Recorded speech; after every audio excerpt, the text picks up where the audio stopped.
আমাদের সমাজের এক জ্বলন্ত সমস্যা। নারী জীবনের পূর্ণতা প্রাপ্তির লক্ষ্যে সবচেয়ে বড় অন্তরায় কন্যা সন্তান পরের সম্পত্তি।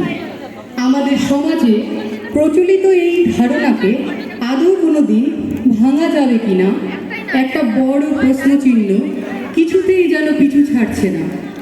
নিরক্ষরতা, অশিক্ষা, কুসংস্কারচ্ছন্ন সমাজের একটা বড় অংশ আজও এই বদ্ধমূল ধারণার নাগপাশ থেকে বেরোতে পারছে না। তাই অসংখ্য কিশোরী আজ এই বাল্যবিবাহের শৃঙ্খলে আবদ্ধ হয়ে অসম্পূর্ণ জীবনের গল্প রচনা করে চলেছে। এই দেশেই আমরা পেয়েছি ইন্দিরা গান্ধীকে, সুনিতা উইলিয়ামস, কল্পনা চাওলা, মাদার টেরেজার আশীর্বাদ ধন্য এই দেশ বাল্যবিবাহের এই নাগপাশ থেকে নিজেকে মুক্ত করবে, এই স্বপ্নকে আঁকড়ে ধরেই আমরা এগিয়ে চলেছি।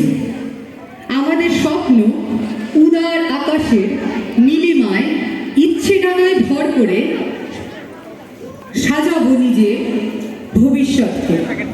বাল্যবিবাহের শেকল ছেড়ে আমরা কিশোরী বয়সে দু চোখে আঁকছি আগামীর স্বপ্ন।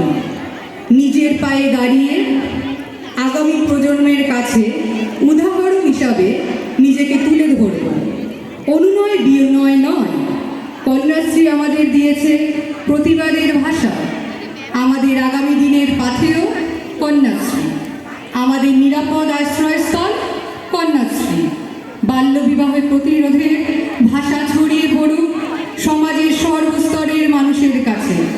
বাল্যবিবাহের করাল গ্রাস থেকে সকল কিশোরীদের মুক্ত করে আগামী সমাজ গঠনে আমরা এগিয়ে আসব।